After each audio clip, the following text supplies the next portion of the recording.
Hi friends, welcome to the channel ನಿಷ್ಕಲಾಸ್ ಪ್ರಪಂಚ.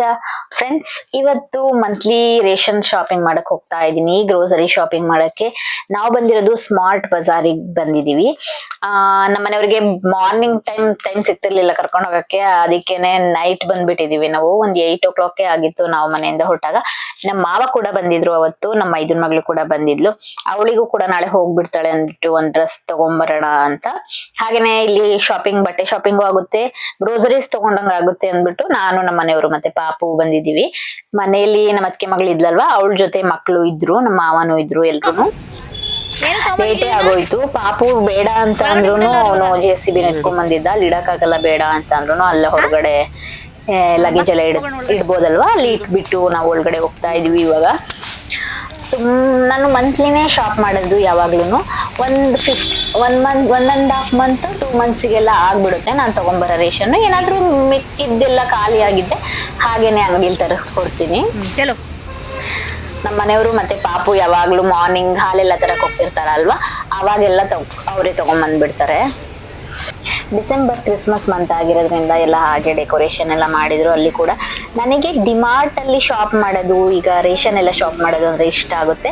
Taste ಕೂಡ ಚೆನ್ನಾಗಿರುತ್ತೆ. ಅಲ್ಲಿ ಬೇಳೆ ಎಲ್ಲ ನನಗೆ ತುಂಬಾ ಇಷ್ಟ ಆಗ್ತಿತ್ತು. ನಾವು ಅಲ್ಲೇನೆ ತಗೊಂತಿದ್ದು ಯಾವಾಗ್ಲೂ ಡಿಮಾರ್ಟ್ ಅಲ್ಲಿ, ಪುಣೆಲಿದ್ದಾಗ. ಇಲ್ಲಿ ಅಂದ್ರೆ ಇನ್ನ ಡಿಮಾರ್ಟ್ ಆಗಿಲ್ಲ. ನಾನು ಅದೇ ಕೇಳ್ತಾ ಇರ್ತೀನಿ, ಇಷ್ಟು ದೊಡ್ಡ ಮೈಸೂರಲ್ಲಿ ಡಿಮಾರ್ಟ್ ಯಾಕೆ ಆಗಿಲ್ಲ ಅಂತ. ಸ್ಮಾರ್ಟ್ ಬಜಾರ್ ಅಲ್ಲಿ ಓಕೆ ಆಗಿರುತ್ತೆ, ಏನೋ ಆಫರ್ ಅಂತ ಕೊಟ್ಟಿರ್ತಾರೆ, ಆದ್ರೆ ಆಫರ್ ಏನಿರಲ್ಲ ಅಷ್ಟೊಂದು. ಈ ಫ್ರಾಕ್ ಇಷ್ಟ ಆಯ್ತು ನನಗೆ ಅವಳಿಗೆ ತಗೊಳಕ್ಕೆ ಅಂತ, ನಮ್ಮ ಅವ್ರ ಮಗಳಿಗೆ. ಆದ್ರೆ ಸೈಜ್ ಸಿಕ್ಲಿಲ್ಲ ಅದ್ರಲ್ಲಿ. ಹಾಗಾಗಿ ಒಂದ್ ಫ್ರಾಕ್ ಮತ್ತೆ ಜೀನ್ಸ್ ಟಾಪ್ ತಗೊಳ್ಳೋಣ ಅಂತಂದ್ರು ನಮ್ಮ ಮನೆಯವರು. ಅಷ್ಟು ತಗೊಂಡ್ಬಿಟ್ಟು ನಾವು ರೇಷನ್ ತಗೊಳ್ಳೋಣ ಅಂತ ಹೋದ್ವಿ. ಸ್ವಲ್ಪ ಟೈಮ್ ಕಡಿಮೆನೆ ಇತ್ತು, ಯಾಕಂದ್ರೆ ಅವ್ರು ಮಧ್ಯಾಹ್ನ ಬಂದಿದ್ದು, ನಮ್ಮ ಮನೆಯವ್ರು ಬರಕ್ ಆಗಿರ್ಲಿಲ್ಲ. ಸಂಜೆ ಬಂದ್ರು ನಮ್ಮ ಮನೆಯವರು ಡ್ಯೂಟಿ ಮುಗಿಸ್ಕೊಂಡು, ಏನೋ ಮಾಡಕ್ಕೂ ಆಗಿರ್ಲಿಲ್ಲ. ಹಾಗಾಗಿ ನಾನು ನೈಟೇ ಬರ್ಬೇಕಾಯ್ತು ರೇಷನ್ ತಗೊಳ್ಳೋಣ. ಅದ್ರ ಜೊತೆಗೆ ಬಾ ಇವತ್ತೇ ತಗೊಂಡ್ಬಿಡು, ಏನು ಆಗಲ್ಲ ನನಗೆ ಟೈಮ್ ಸಿಗಲ್ಲ ಅಂತ ಹೇಳಿದ್ರು. ಪೊಲೀಸ್ ಕೆಲ್ಸನೇ ಹಾಗೆ, ಏನು ಮಾಡಕ್ಕಾಗಲ್ಲ, ಅಡ್ಜಸ್ಟ್ ಮಾಡ್ಕೊಂಡು ಹೋಗ್ಬೇಕು. ನೀನೇ ಎಲ್ಲ ಕಲ್ತ್ಕೊಬೇಕು, ಇಷ್ಟೊಂದು ಇದಾಗಿದೆ ಎಲ್ಲ ನೀನ್ ಒಬ್ಳೆ ಮಾಡ್ಕೊಳಕ್ ಭಯ ಪಡ್ತೀಯ ಅಂತ ಈಗ್ಲೂ ಹೇಳ್ತಾ ಇರ್ತಾರೆ ನಮ್ಮ ಮನೆಯವರು. ನಾನೆಲ್ಲಾ ಇಂಡಿಪೆಂಡೆಂಟ್ ಆಗಿ ಮಾಡ್ಕೊಳಕ್ಕೆ ಇರಕ್ಕೆ ಟ್ರೈ ಮಾಡ್ತೀನಿ, ಎಲ್ಲಾನು ಮಾಡ್ತೀನಿ. ಆದ್ರೂನು ನಮ್ಮ ಮನೆಯವ್ರು ಅದೇ ಹೇಳ್ತಾ ಇರ್ತಾರೆ ಯಾವಾಗ್ಲೂ, ಇಂಡಿಪೆಂಡೆಂಟ್ ಆಗಿರು, ಎಲ್ಲ ಮಾಡ್ಕೊಬೇಕು, ಎಲ್ಲ ನೀನೇ ನೋಡ್ಕೊಬೇಕು ಅಂತ ಎಲ್ಲ ಹೇಳ್ತಾ ಇರ್ತಾರೆ ಅವಾಗವಾಗ. ಕ್ಲಾತ್ಸ್ ಎಲ್ಲ ತಗೊಂಡಾಯ್ತು, ನನಗೆ ಏನ್ ಬೇಕಿತ್ತು ಅದು. ಇವಾಗ ನಾನು ರೇಷನ್ ತಗೊಳಕ್ಕೆ ಅಂತ ಹೋಗ್ತಾ ಇದ್ದೀನಿ. ಮಕ್ಳ ಜೊತೆ ಬಂದ್ರೆ ಟ್ಯಾಕ್ಸ್ ಅಂತೂ ಬಿದ್ದೇ ಬೀಳುತ್ತೆ, ಅವ್ರ ಚಾಕ್ಲೇಟ್ಸ್ ಅದು ಇದು ಅಂತ. ಪಾಪು ಏನು ತಗೊಂಡಿಲ್ಲ, ಅವ್ನಿಗೆ ವಾಟರ್ಮೆಲನ್ ಅಂದ್ರೆ ತುಂಬಾ ಇಷ್ಟ. ಇವಾಗ ಕೋಲ್ಡ್ ಇದೆ ಬೇಡ ಅಂತ ಹೇಳ್ತಾ ಇದ್ದೆ, ಆದ್ರೂ ವಾಟರ್ಮೆಲನ್ ಸ್ವಲ್ಪ ಅದು ಇದು ತಗೊಂಡವು. ನಾವು ಇಲ್ಲೆಲ್ಲ ಬಂದ್ಬಿಟ್ಟಿದೀವಿ ಅಂತ ಅವನಿಗಂತೂ ಖುಷಿ. ಅಲ್ಲೆಲ್ಲ ನೋಡಿ ಎಲ್ಲ ಬಿಸ್ಕೆಟ್ ಚಾಕ್ಲೇಟ್ಸ್ ಎಲ್ಲ ಏನೇನ್ ಬೇಕದೆಲ್ಲ ತೆಗ್ದಿ ಆಗ್ತಾ ಇರೋದೆ ಅವನಿಗೆ. ಹ್ಯಾಂಡ್ ಕರ್ಚಿಪ್ಸ್ ಅಷ್ಟೊಂದಿದೆ ನಮ್ಮ ಮನೇಲಿ, ಆದ್ರೆ ಸಿಗ್ತಾನೆ ಇಲ್ಲ ಇವಾಗ. ಮಕ್ಳಿಗೆ 3 ಜನಕ್ಕೂ ಹಾಕ್ಬೇಕು, ನಮ್ಮ ಮನೆಯವ್ರು ಒಂದ್ ಇಟ್ಕೊಂಡಿರ್ತಾರೆ, ನನಗೆ ಹಾಗೆ ಸಿಗ್ತಾನೆ ಇಲ್ಲ. ಆದ್ರೆ ನಮ್ಮ ಅಂಗಡಿಲೇ ಇದೆ ಅಂದ್ಬಿಟ್ಟು ನಾನು ತಗೊಳ್ಳಿಲ್ಲ, ಊರಿಗೆ ಹೋದಾಗ ತಂದ್ರೆ ಆಯ್ತು ಅಂತ. ಇದು ಆಫರ್ ಇತ್ತು, buy 1 get 1. ನಾನಿನ್ನು ಪಾತ್ರೆ ಎಲ್ಲ ತಗೊಳಕ್ ಹೋಗಿಲ್ಲ. ತುಂಬಾ ಪಾತ್ರೆಗಳು ಮಾಡ್ಕೊಂಡ್ಬಿಟ್ರು ಕಷ್ಟ, ಸುಮ್ನೆ ಮೇಲೆಲ್ಲ ಕಟ್ಟಿಟ್ಟಿದೀನಿ, ಸ್ವಲ್ಪ ಎಷ್ಟು ಬೇಕು ಅಷ್ಟೇನೆ. ಆದ್ರೂ ನನಗ್ ಪಾತ್ರೆ ಜಾಸ್ತಿ ಇರ್ಬೇಕು ಯಾವಾಗ್ಲೂ. ಇವಾಗ ನೋಡಿ ನನ್ ಮಗನ್ ಕಿತಾಪತಿನ. ಬೇಡ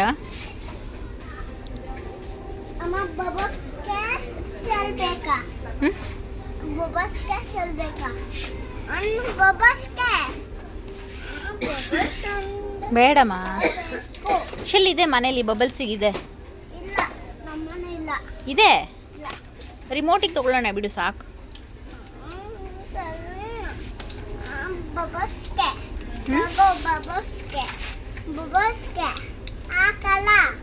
ಬೇಡ, ಪಪ್ಪ ಕೇಳು, ಪಪ್ಪನ ಕರ್ಕೊಂಬಾಗು.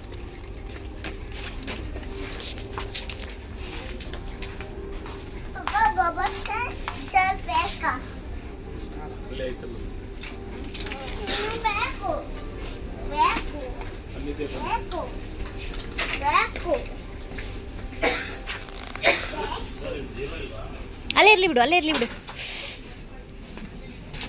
ಬೇಕು ಹಾಕಲ್ಲ, ಬೇಕು ಸೊಲ್ಲಬೇಕು. ಬಾ ಮುಂದೆ ಹೋಗೋಣ. ನೋಡಿದ್ರಲ್ವಾ, ಹೊರಗಡೆ ಕರ್ಕೊಂಡು ಹೋದ್ರೆ ಅವ್ನ್ ಏನ್ ಇಟ್ಕೊಂಡಿರ್ತಾನೆ ಅದೆಲ್ಲ ಬೇಕು, ಇದೇ ಮನೇಲಿ ಅಂತ ಅಂದ್ರು ಕೇಳಲ್ಲ. ನನಗಂತೂ ಮಸಾಲಾ ಐಟಮ್ಸ್ ಕೂಡ ಎಲ್ಲಾನು ಖಾಲಿ ಆಗಿತ್ತು. ತುಂಬಾ ಬಿಲ್ ಆಯ್ತು. ನಮ್ಮ ಮನೆಯವ್ರು ಹೇಳ್ತಾರೆ ಒಂದ್ಸರಿ ಬಂದ್ರೆ ಎಷ್ಟು ಬಿಲ್ ಆಗ್ಬಿಡುತ್ತೆ ಅಲ್ವಾ ಅಂತ. ಆದ್ರೆ ಏನು ಮಾಡಕ್ಕಾಗಲ್ಲ, ಮಕ್ಳು ಲಂಚ್ ಬಾಕ್ಸ್ಗೆಲ್ಲ ಬೇಕೇ ಬೇಕು, ಎಲ್ಲಾ ತರ ಮಾಡ್ಲೇಬೇಕಲ್ವಾ. ಹಾಗಾಗಿ ನನಗೇನೇನ್ ಬೇಕಿತ್ತು ಅದನ್ನೆಲ್ಲ ಶಾಪ್ ಮಾಡಿ ಬಂದೆ.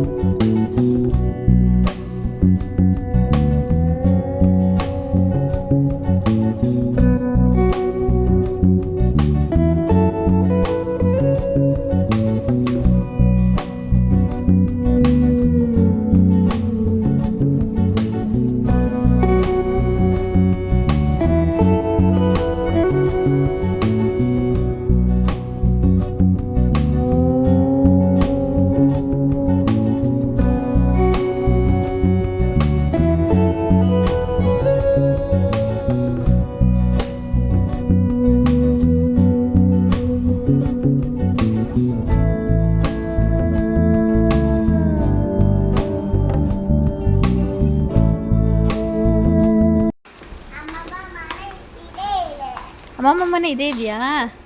ಅದಲ್ಲ ಅಮ್ಮಮ್ಮ ಮನೆದು, ಇದು ಎಲ್ ಜಿ ಇದು. ಹಾಂ ಹಾಂ 6.5 kg. ಅಲ್ಲ, ಅದು 9 kgs. ಇದು ಸ್ಯಾಮ್ಸಂಗ್.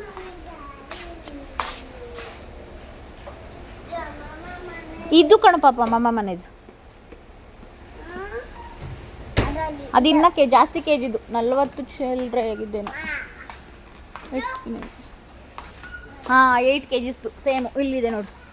ನಮ್ಮ ಅಮ್ಮನ ಮನೆ ಇವಾಗ ಹಳೇದೊಂದು ವಾಷಿಂಗ್ ಮಿಷಿನ್ ಕೆಟ್ಟೋಗ್ಬಿಟ್ಟಿತ್ತು, ಅದಕ್ಕೆ ಹೊಸ ತರ್ಸ್ಕೊಂಡಿದ್ರು. ಅವ್ನು ಒಂದ್ಸರಿ ನೋಡಿದ ತಕ್ಷಣ ಗೊತ್ತಾಗ್ಬಿಡುತ್ತೆ ಇದೇ ತರ ಅಲ್ವಾ, ಇದೇ ಅಲ್ವಾ ಅಂತ. ಸ್ವಲ್ಪ ಮೇಲೆ ಹೋಗಿದ್ವಿ, ಅಷ್ಟರಲ್ಲಿ ಬಿಲ್ಲಿಂಗ್ ಮಾಡಿಸ್ಕೊಳ್ಳಿ, ಲೇಟ್ ಆಗಿದೆ, ಕ್ಲೋಸ್ ಮಾಡ್ತಾರೆ ಅಂತ ಹೇಳಿದ್ರು. ಹಾಗಾಗಿ ಏನು ನೋಡಕ್ಕಾಗ್ಲಿಲ್ಲ, ಏನು ತಗೊಳಕ್ಕಾಗ್ಲಿಲ್ಲ.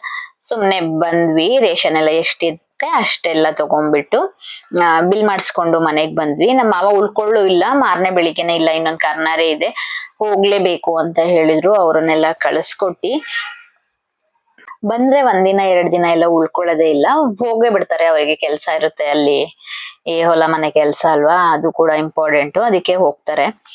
ಯಾವಾಗಾದ್ರೂ ಇಲ್ಲಿಗೆ ಬರ್ತಾರಲ್ವಾ ಇರಕ್ಕೆ ಅಂದ್ಬಿಟ್ಟು ಅವಾಗ ನಾನು ಅವ್ರನ್ನ ತೋರ್ಸಿದೀನಿ 1-2 ವಿಡಿಯೋದಲ್ಲಿ. ಆದ್ರೆ ಅವ್ರು ಜಾಸ್ತಿ ಇರೋದೇ ಇಲ್ಲ ಇಲ್ಲಿ. ನಮಿಗೂ ಬೇಜಾರು, ಅಲ್ಲೇ ಇರ್ತೀರಾ, ಇಲ್ಲೂ ಬಂದಿರಿ ಅಂತ ಹೇಳ್ತೀವಿ, ಆದ್ರೆ ಅವ್ರು ಬರಲ್ಲ. ಅದಾದ್ಮೇಲೆ ನನ್ ಮಗಳದು ಸಂಡೇ ಕ್ಯಾರಲ್ ಸಿಂಗಿಂಗ್ ಇತ್ತು, ಕಾಂಪಿಟೇಷನ್ ಇತ್ತು. ಎಲ್ಲಿ ಮಹಾರಾಜ ಸೆಂಚುರಿ ಹಾಲ್ ಇದೆಯಲ್ಲ ಅಲ್ಲಿ. ಅವಳು ಕೂಡ ಚೆನ್ನಾಗಿ ರೆಡಿ ಮಾಡಿದ್ದೆ, ಚೆನ್ನಾಗಿ ಕಾಣಿಸ್ತಾ ಇದ್ಲು. ಅವಳು ಕೂಡ ಡ್ರೆಸ್ಸಸ್ ಎಲ್ಲ ಸ್ಕೂಲಿಂದಾನೇ ಪೇ ಮಾಡಿಸ್ಕೊಂಡ್ ಬಿಟ್ಕೊಟ್ಟಿದ್ರು. ಚೆನ್ನಾಗಿತ್ತು, ಸ್ಟಿಚ್ ಮಾಡಿರೋದು ಇದು. ಅಳತೆ ಎಲ್ಲ ತಗೊಂಡೋಗಿರಂತೆ ಸ್ಕೂಲಿಂದಾನೆ. ಅದಾದ್ಮೇಲೆ ನಮ್ಮ ಮನೆಯವ್ರಿಗೆ ಕೂಡ ಎಕ್ಸಾಮ್ ಇತ್ತು ಅವತ್ತು. ಅವ್ರು ಕೂಡ ಎಕ್ಸಾಮಿಗೆ ಹೋಗ್ಬೇಕಿತ್ತು. ಇವಳು 7:15 ಸ್ಕೂಲಲ್ಲಿ ಇರ್ಬೇಕು ಅಂತ ಹೇಳಿದ್ಲು.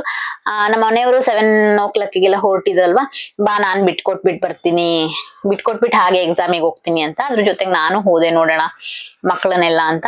ಅವಾಗ ಬರ್ತಾ ಇದ್ರು. ಇನ್ನೊಂದ್ 5 ನಿಮಿಷನೂ ಲೇಟ್ ಆಗ್ಬಿಟ್ಟಿದ್ರೆ ಅಳ್ತಾನೆ ಇದ್ಲೇನೋ. ಒಂದ್ 5 ನಿಮಿಷನೂ ಲೇಟ್ ಆಗಕ್ ಬಿಡೋದೇ ಇಲ್ಲ. ಹೋಗೋಣ ಬೇಗ ಬಾ, ಲೇಟ್ ಆಯ್ತು ಅಂತ ಹೇಳ್ತಾ ಇರ್ತಾಳೆ. ಪಾಪನು ಕೂಡ ಅಷ್ಟ್ ಬೇಗನೆ ಸ್ನಾನ ಮಾಡ್ಕೊಂಡು ರೆಡಿ ಆಗಿದೆ. ಯಾಕಂದ್ರೆ ನಾವು ಮತ್ತೆ 9:30 ನೋಡಕ್ಕೆಲ್ಲ ಹೋಗ್ಬೇಕಿತ್ತಲ್ವಾ ಕಾಂಪಿಟೇಷನ್. ಹಾಗಾಗಿ ಇವ್ರನ್ನೆಲ್ಲ ನೋಡ್ತಾ ಇದ್ರೆ ನಮಿಗೂ ನಮ್ ಸ್ಕೂಲ್ ಡೇಸ್ ಎಲ್ಲ ನೆನಪಾಗುತ್ತೆ. ಬೆಳಿಗ್ಗೆನೆ ಏನಾದ್ರು ಪ್ರೋಗ್ರಾಮ್ ಇದ್ರೆ ಅಂತೂ ನಾನು ನಿದ್ದೆನೆ ಮಾಡಲ್ಲ. 5 o'clock 2 o'clock ಎದ್ದೇಳಿಸ್ಬಿಟ್ಟು ಕೇಳ್ತಿದ್ದಾಳೆ, ಟೈಮ್ ಆಯ್ತಮ್ಮ ಅಂತ. ಇವಾಗ ನೋಡ್ತಾ ಇರ್ಬೋದು, ಸ್ಕೂಲ್ ಹತ್ರ ಎಲ್ರು ಬರ್ತಾ ಇದ್ರು ಮಕ್ಳೆಲ್ಲ. ಅವಾಗ ಒಂದು 15 ಮೆಂಬರ್ಸ್ ಬಂದಿದ್ದು ಅನ್ಸುತ್ತೆ ಅಷ್ಟೇ. ಆದ್ರೆ ಇವ್ರು ಮಾತ್ರ ಟೈಮ್ ಆಗಿದೆ ಅನ್ನೋದೇ ಆಗುತ್ತೆ. ಎಲ್ರು ಬರ್ತಾ ಇದ್ರು. ನಮ್ಮ ಮನೆಯವ್ರಿಗೂ ಲೇಟ್ ಆಗುತ್ತೆ ಅಂದ್ಬಿಟ್ಟು ಹೋಗೋಣ, ಕರ್ಕೊಂಡ್ ಹೋಗ್ತಾರೆ ಅವರು ಅಂತ ನಾವು ಸರ್ ಹತ್ರ ಎಲ್ಲ ಮಾತಾಡ್ಕೊಂಡು ಹೋದ್ವಿ. ನಾವೆಲ್ಲ ಎಷ್ಟು ಗಂಟೆಗೆ ಬರ್ಬೇಕು ಅಂತ ನೋಡಕ್ಕೆ. ಅವ್ರು ಹೇಳಿದ್ರು ಒಂದು 9:15 ಬಂದ್ಬಿಡಿ ಅಂತ. ಆ ಟೈಮಿಗೆ ನಾವು ಮತ್ತೆ ಮನೆಯಲ್ಲಿ ಬಂದು ರೆಡಿ ಆಗ್ಬಿಟ್ಟು ಬ್ರೇಕ್ಫಾಸ್ಟ್ ಎಲ್ಲ ಮಾಡ್ಕೊಂಡು ಹೋದ್ವಿ. ಪಾಪುನು ಇದ್ದ ಅಲ್ವಾ, ಅವ್ನು ತುಂಬಾ ಹೊತ್ತಿರಲ್ಲ, ಯಾಕಂದ್ರೆ ನಮ್ಮ ಮನೆಯವ್ರು ಕೂಡ ಇರ್ಲಿಲ್ಲ. ಅವ್ರು ಇದ್ದಿದ್ರೆ ಹೊರಗಡೆ ಎಲ್ಲ ಆಟ ಆಡ್ಸೋರು, ಚೆನ್ನಾಗಿರ್ತಿತ್ತು.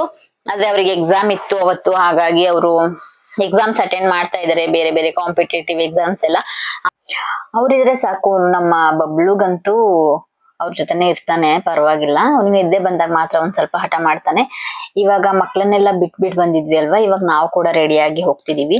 ಈ ಪ್ರೋಗ್ರಾಮ್ ಇದ್ದಿದ್ದು ಇಲ್ಲೇ ಮಹಾರಾಜ ಸೆಂಚುರಿ ಹಾಲ್ ಇದೆಯಲ್ಲ ಅಲ್ಲಿ. ನಾನ್ ಅನ್ಕೊಂಡಿದ್ದೆ ಸ್ವಲ್ಪ ಜನ ಇರ್ತಾರೆ ಅಂತ, ತುಂಬಾ ಸ್ಕೂಲಿಂದ ಬಂದಿದ್ರು ಕಾಂಪಿಟೇಷನ್ಗೆ.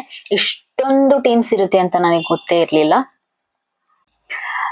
ನಮ್ಮ ಮಕ್ಳು ಓದ್ತಿರೋ ಸ್ಕೂಲಿಂದಾನೇ ಒಂದ್ 3-4 ಟೀಮ್ ಇತ್ತು ಅನ್ಸುತ್ತೆ, ಎಲ್ರು ಬಂದಿದ್ರು. ನಮ್ ಚೋಟದು ವಾಯ್ಸ್ ಚೆನ್ನಾಗಿರ್ಲಿಲ್ಲ ಅಂತ ಏನು ಅವಳು ಸೇರ್ಕೊಂಡಿರ್ಲಿಲ್ಲ. ಹಾಗೆ ನಾವ್ ಅಲ್ಲಿಗೆ ರೀಚ್ ಆಗ್ತಿದ್ದಂಗೆನೆ ನಮ್ಮ ಮಕ್ಳು ಸ್ಕೂಲ್ ಅವರು ಕೂಡ ಎಂಟ್ರಿ ಆಗ್ತಿದ್ರು ಒಳಗಡೆಗೆನೆ, ಅಲ್ಲೇ ಸಿಕ್ಕಿದ್ರು. ನನ್ ಮಗಳು ಮುಂದೆ ಹೋಗ್ಬಿಟ್ಟಿದ್ಲು, ಅವಳು ಸಿಕ್ಕಿರ್ಲಿಲ್ಲ. ಅದಾದ್ಮೇಲೆ ನಾವು ಬಂದ್ವಿ ಹಾಲಿಗೆ. ಸ್ವಲ್ಪ ದೊಡ್ಡದ್ ಮಾಡ್ಬೇಕಿತ್ತು ಅನ್ನಿಸ್ತು, ತುಂಬಾ ಜನ ವೆಯ್ಟ್ ಮಾಡ್ತಿದ್ರು, ಕುತ್ಕೊಳಕ್ ಜಾಗನೇ ಇರ್ಲಿಲ್ಲ ಅಂತ. ನಾವ್ ಹಾಗೇನೆ ಲಾಸ್ಟ್ ಅಲ್ಲಿ ನಿಂತ್ಕೊಂಡ್ವಿ ಹಾಗೆ ಹೋಗ್ಬಿಟ್ಟು. ಅದಾದ್ಮೇಲೆ 1-2 ಸಾಂಗ್ ನೋಡ್ಕೊಂಡು ಈ ಪ್ರೋಗ್ರಾಮ್ ಎಲ್ಲ ನೋಡ್ಕೊಂಡ್ಬಿಟ್ಟು ಒಂದಿಬ್ರು ಎದ್ದು ಹೋದ್ರು ಕುತ್ಕೊಳ್ಳಿ ಅಂತ. ಅವಾಗ ಜಸ್ಟ್ ಸಿಕ್ತು. ಇದು ಕೂಡ ನಮ್ಮ ಅಮ್ಮು ಸ್ಕೂಲ್ದೆ. ತುಂಬಾನೇ ಚೆನ್ನಾಗಿ ಹೇಳಿದ್ರು ಮಕ್ಳು. ಇದಕ್ಕೆ ಪ್ರೈಸ್ ಕೂಡ ಬಂದಿದೆ, 3rd ಪ್ರೈಸ್ ಅಂತ ಹಾಕೊಂಡಿದ್ರು ಮ್ಯಾಮು.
ಪ್ರೋಗ್ರಾಮ್ ಎಲ್ಲ ಮುಗಿಸ್ಕೊಂಡ್ವಿ. ಹಾಗೇನೆ ಸ್ವಲ್ಪ ಲೇಟ್ ಆಗ್ಬಿಟ್ಟಿತ್ತು. ಅದಾದ್ಮೇಲೆ ಮಕ್ಳನ್ನೆಲ್ಲ ಹೊರಗಡೆ ಕರ್ಕೊಂಡ್ ಬಂದಿದ್ರು. ಅವ್ರೊಂದ್ ಸ್ವಲ್ಪ ಫೋಟೋಸ್ ಮತ್ತೆ ಸ್ನಾಕ್ಸ್ ಎಲ್ಲ ಪ್ರೊವೈಡ್ ಮಾಡ್ತಾ ಇದ್ರು ಮಕ್ಳಿಗೆ. ಫೋಟೋಸ್ ಎಲ್ಲ ಕ್ಲಿಕ್ ಮಾಡ್ಕೊಂತ ಇದ್ರು. ಟೀಚರ್ಸ್ ಎಲ್ಲ ಒಂದ್ ಸೈಡ್ ಕರ್ಕೊಂಡ್ ಹೋಗ್ಬಿಟ್ಟು, ಅದಾದ್ಮೇಲೆ ಬೇಕಿದ್ರೆ ಮಕ್ಳನ್ನ ಅಲ್ಲೇ ಮನೆ ಕರ್ಕೊಂಡ್ ಹೋಗ್ಬೋದಿತ್ತು, ಇಲ್ಲಾಂದ್ರೆ ಸ್ಕೂಲ್ ಹತ್ರ ವ್ಯಾನ್ ಕರ್ಕೊಂಡ್ ಹೋಗ್ತಿತ್ತು, ಅಲ್ಲಿಂದ ಬೇಕಾದ್ರೆ ನಾವು ಕರ್ಕೊಂಡ್ ಹೋಗ್ಬೋದಿತ್ತು. ನಾವ್ ಅಲ್ಲಿಂದಾನೆ ಕರ್ಕೊಂಡ್ಬಿಟ್ಟು ಫೋಟೋಸ್ ಎಲ್ಲ ಕ್ಲಿಕ್ ಮಾಡ್ಕೊಂಡು ಒಂದ್ ಸ್ವಲ್ಪ ಫ್ರೆಂಡ್ಸ್ ಜೊತೆ ಎಲ್ಲ ಫೋಟೋಸ್ ಎಲ್ಲ ತಗೊಂಡು ಮನೆಗ್ ಬಂದ್ವಿ. ನಮ್ನಿಗೆ ಇದೆಲ್ಲ ನೋಡ್ತಾ ಇದ್ರೆ ನಮ್ ಸ್ಕೂಲ್ ಡೇಸೇ ನಮಗ್ ನೆನಪಾಗುತ್ತೆ. ನನ್ನ ಇವತ್ತಿನ ವಿಡಿಯೋ ಇಷ್ಟ ಆಗಿರುತ್ತೆ. ವಿಡಿಯೋ ಇಷ್ಟ ಆಗಿದ್ರೆ ಪ್ಲೀಸ್ ಒಂದು ಲೈಕ್ ಮಾಡಿ, ಫುಲ್ ವಿಡಿಯೋಸ್ನ ನೋಡಿ, ಈ ನನ್ನ ಚಾನಲ್ನ ಸಬ್ಸ್ಕ್ರೈಬ್ ಮಾಡ್ಕೊಳ್ಳಿ. ನಿಷ್ಕಲಾಸ್ ಪ್ರಪಂಚ ಯೂಟ್ಯೂಬ್ ಚಾನಲ್ಗೆ ಸಪೋರ್ಟ್ ಮಾಡಿ. ನೆಕ್ಸ್ಟ್ ವಿಡಿಯೋದಲ್ಲಿ ಸಿಗ್ತೀನಿ. Thank you so much. Thanks for watching. Bye bye.